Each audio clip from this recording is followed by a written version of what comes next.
Nación.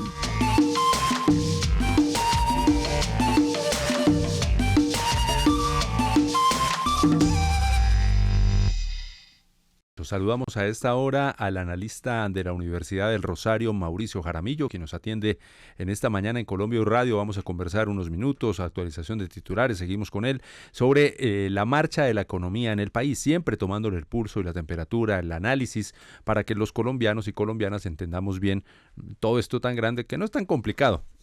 Cuando se mira bien, pues es una ciencia, la ciencia económica, pero eso nos toca el bolsillo a todos. Doctor Jaramillo, buenos días, bienvenido a Colombia y Radio, ¿cómo está usted? Muy buenos días, muchas gracias por la invitación, un placer. Bueno, comencemos, lo escuchó al ministro de Hacienda hablando, sí, es un crecimiento, 0,3, pero es un crecimiento, es positivo con todos estos fenómenos internacionales. ¿Cómo explicamos, y lo que ha dicho el ministro, comienza de esta forma a confirmarse el fin de la desaceleración, comienza a ganar otra vez velocidad la máquina económica?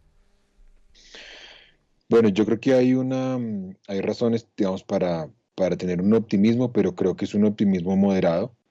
Si bien hay un crecimiento, lo cual es positivo, también hay que recordar que ese crecimiento no coincide con las expectativas. Se tenía la expectativa de que la economía creciera cerca de 1 punto y pues estamos creciendo cerca del 0,3.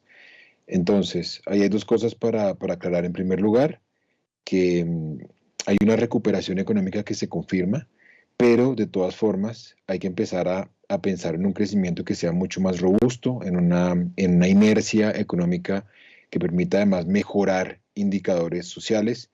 No se nos puede olvidar que aquí el reto es la desconcentración de la riqueza y en segundo lugar, lo acaba de decir ahorita en el video que ustedes mostraban el ministro Germán Umaña.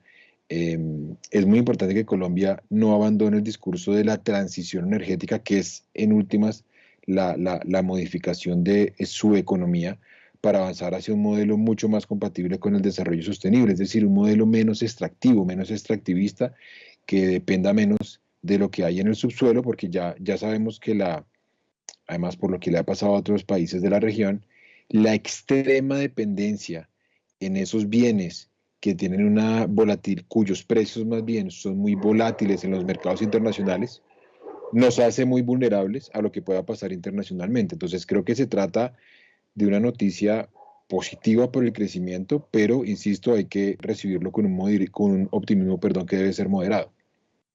Bien, permítame un segundo, doctor Jaramillo. Actualización de titulares en Colombia y Radio. Ya estamos con usted en unos segundos. Titulares.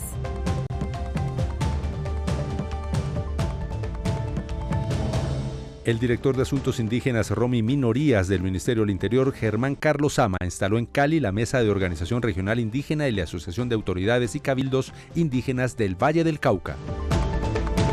Entre tanto, la Agencia Nacional de Tierra se reunió con 80 familias campesinas en el municipio del Valle del Guamués, en Putumayo, para atender y brindar acceso e información a las solicitudes de titulación de tierras.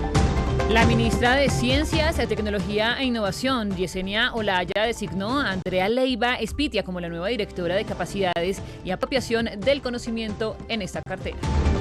El programa de cooperación entre el Ministerio de Cultura y la Unión Europea, Escuela Taller, a través del Banco Interamericano de Desarrollo en Cali, certificaron a 20 aprendices que finalizaron sus procesos de formación.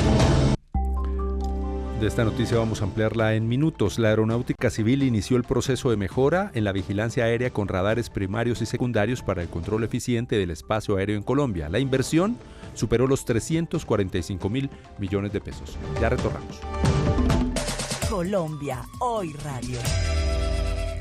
Estamos conversando con el analista económico Mauricio Jaramillo de la Universidad del Rosario sobre el optimismo moderado que hay que tener, pero también el trabajo a fondo que debe hacerse para que la recuperación económica sea concreta y avance más. Zahira. Sea concreta y avance más. Y quisiera preguntarle sobre esos sectores o esas actividades que contribuyeron a este crecimiento moderado en el Producto Interno Bruto de nuestro país.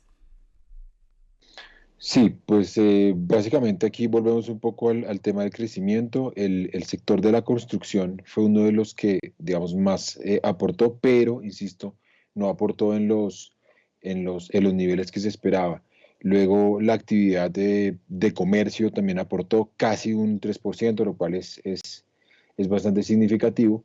Y luego hay una preocupación por la contracción de la industria manufacturera, una contracción de la industria agrícola, lo cual quiere decir que, insisto, hay una disparidad de esa contribución por sectores que hace pensar en que efectivamente pues hay unas asimetrías en la producción y en la economía que se deben corregir. Sobre las formas de corrección no hay, digamos, un consenso y un debate entre los economistas. Unos consideran que hay que dejar esto en manos del mercado, hay que dejar esto en manos, digamos, de los actores económicos para que de manera autónoma la economía siga creciendo. Y un poco la postura del gobierno es básicamente que el Estado tiene una responsabilidad, que el Estado tiene que intervenir en el mercado, que el Estado tiene que seguir siendo pues un empleador, tiene que seguir estimulando el crecimiento. Y es un poco el debate que muy seguramente vamos a ver en las próximas semanas. Mauricio, le quiero preguntar ahora, bueno, estábamos entonces hablando, según el informe del DANE, ¿no? De cómo el Producto Interno Bruto creció un 0,3% comparado con el mismo periodo del año 2022. Pero en este mismo informe se muestra que la tasa de crecimiento trimestral registró una caída de menos 1%. Y algunas personas entonces se preguntan, ¿esta señal de la desaceleración de la economía en Colombia podría convertirse en una recesión? ¿Usted cómo ve el panorama en ese sentido? Es difícil, es difícil preverlo. Yo pienso que por ahora no hay signos de que la economía colombiana vaya a entrar en recesión. Lo que hemos visto básicamente es que habíamos tenido unos indicadores muy positivos hasta este último trimestre en materias de inversiones, inversión extranjera, en materia de crecimiento. Habíamos hablado hace 2 o 3 semanas de cómo, por ejemplo, el desempleo había reculado a un dígito. Habíamos hablado también de cómo la inflación venía cediendo terreno. Entonces también creo que el hecho de que no se hubiera llegado a ese punto de crecimiento después de unos indicadores que habían sido positivos, pues termina teniendo un efecto sobre las expectativas y empiezan a sobrevolar las expectativas de desaceleración o de recesión. Eh, yo pensaría que por ahora no hay ninguna razón objetiva para plantear ese escenario. Hay que estar, digamos, muy cautos, hay que ver exactamente cómo va a seguir el curso de la economía, pero pensaría que por ahora no hay razones para plantear una recesión. Mauricio, ya está claro entonces, y eso de acuerdo a las mismas cifras entregadas por el DANE, la inversión privada creció, no tal vez como en un principio se esperaba, pero creció, pero lo que sí ha crecido es la inversión pública. Y ese se ha convertido en un gran jalonador de la economía en los últimos meses. De hecho, se proyecta un crecimiento del 19% en la inversión pública para el presupuesto 2024. ¿Cómo interpretar que el Estado mismo se convierta entonces en un gran jalonador a partir de la inversión que hace el Estado con el presupuesto? Sí, ese es el gran, lo que hay ahí es un debate, mejor dicho, de cuál es el rol del Estado en el crecimiento, en la redistribución y en la generación de bienestar en la economía, no solamente en Colombia. Creo que esa es un poco la discusión en todo el mundo y más aún en América Latina.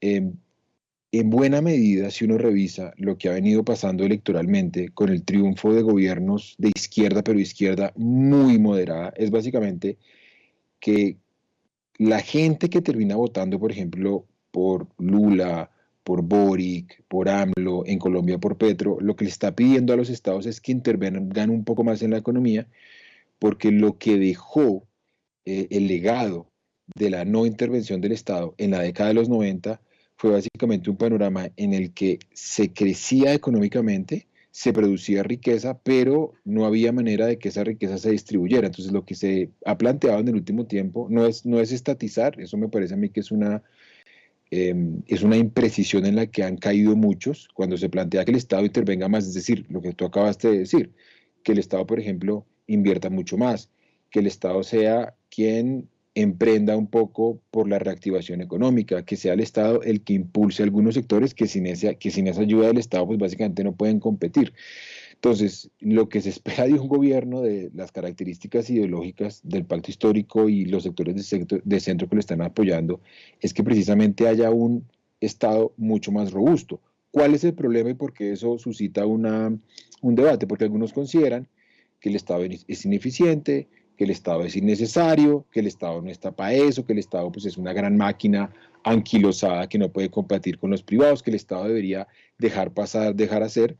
Pero lo que hemos visto en Colombia es que pues, ese modelo fracasó, eso no sirvió. O sea, llevamos en eso por lo menos 30, 40 años y es indispensable que el Estado intervenga en la economía, que el Estado cree mercados y que el Estado impulse algunos sectores que sin esas ayudas pues básicamente no podrían sobrevivir. Me parece, Mauricio, muy interesante esto que usted está planteando. Y como estos temas económicos suelen ser tan técnicos, vale la pena a veces insistir para que al oyente o al televidente le quede más que claro. Si validamos esto que usted acaba de exponer, entonces podríamos pensar que es una muy buena decisión que el presupuesto para la vigencia 2024 incluya un gran porcentaje de crecimiento, estamos hablando casi de 19-20% en inversión pública. Eso se traduce en la práctica en apuesta al desarrollo económico del país para este próximo año.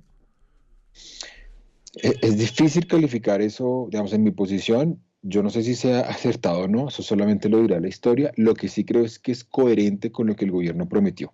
Es decir, este gobierno llegó al poder con ese discurso. E insisto, por eso hablaba del caso latinoamericano. Acá hay básicamente el modelo de la derecha, respetable, que es que el Estado no se meta. El Estado no tiene por qué intervenir en la economía y hay que dejar que los privados, hay que dejar que el sector empresarial, hay que dejar que la inversión, hay que abrir la economía para que esas fuerzas de mercado creen riqueza y redistribuyan. Y lo que dice el progresismo, esta izquierda moderada, es el Estado tiene que intervenir. Entonces, yo lo que creo es que más allá de que eso sea bueno, malo, acertado o no, eso fue por lo que la gente votó en Colombia. Cuando la gente en Colombia le plantearon el panorama social del último tiempo y le dijeron, somos el segundo país más desigual de la zona más desigual del mundo, con un coeficiente de Gini de 0.53, insisto, pues básicamente creo que cuando la gente votó por este proyecto, estaba votando porque el Estado hiciera algo, interviniera de alguna manera, y creo que esa intervención también se manifiesta en inversión pública. Entonces, yo creo que es coherente y solamente el tiempo nos dirá qué tanto funcionó para mejorar algunos de los indicadores. Señor Jaramillo, y hablando de ese voto de confianza de los colombianos y colombianas que elegimos al presidente Gustavo Petro, quisiera hacerle una pregunta relacionada con un trino que él pues hizo en el momento en que se dio a conocer esta cifra por parte del DANE, en donde dice en pocas palabras que las cosas no se están haciendo bien ni como sociedad ni como gobierno en el desarrollo tanto de la agricultura como de la industria, pero también hace énfasis en algo muy importante que son las altas tasas de interés, hablando del Banco de la República y de distintas entidades. ¿Cómo interpretar esto? ¿Cuál sería el resultado? ¿O cómo podemos medir esta sensación que tiene el presidente Gustavo Petro? Bueno, pues acá de nuevo la apuesta del gobierno es, y lo dijeron desde el primer día, ha sido muy insistente el ministro Bonilla, en su momento también cuando estaba Ocampo lo dijo, y es que Colombia tiene que reindustrializarse, ¿sí? Volver a apuntar a la industrialización, y creo que en esa meta uno de los principales, si se quiere, bemoles tiene que ver con las tasas de interés. Para explicar a la gente qué es una tasa de interés, la tasa de interés es como para que nos entiendan como el precio del dinero. Entre más alta sea la tasa de interés, más costoso es para la gente ir a pedir un crédito en un banco. Entonces, cuando las tasas de interés están muy altas, para la gente es difícil invertir, para la gente es difícil tener acceso a recursos. Entonces, se recorta de golpe el consumo, la inversión. Entonces, se está afectando de alguna manera la demanda en la economía. Entonces, cuando uno, básicamente, creo que esa es la crítica de Petro, cuando se ve que no hay ninguna concesión en términos de las tasas de interés, cuando se ve que están altas, pues es muy difícil que funcionen esto que uno podría denominar como los motores endógenos de la economía. Entonces, creo que la crítica va hacia el sector financiero y en cuanto a recordarle al sector financiero y bancario que tiene una función social, y esa función social es democratizar estos recursos, democratizar el dinero, democratizar un poco un factor que es clave en que Colombia pueda avanzar en lo que el gobierno ha denominado como una suerte de reindustrialización. Entonces creo que la crítica va a que es muy difícil que se mejoren algunos de los indicadores cuando no hay, por ejemplo, acceso al crédito.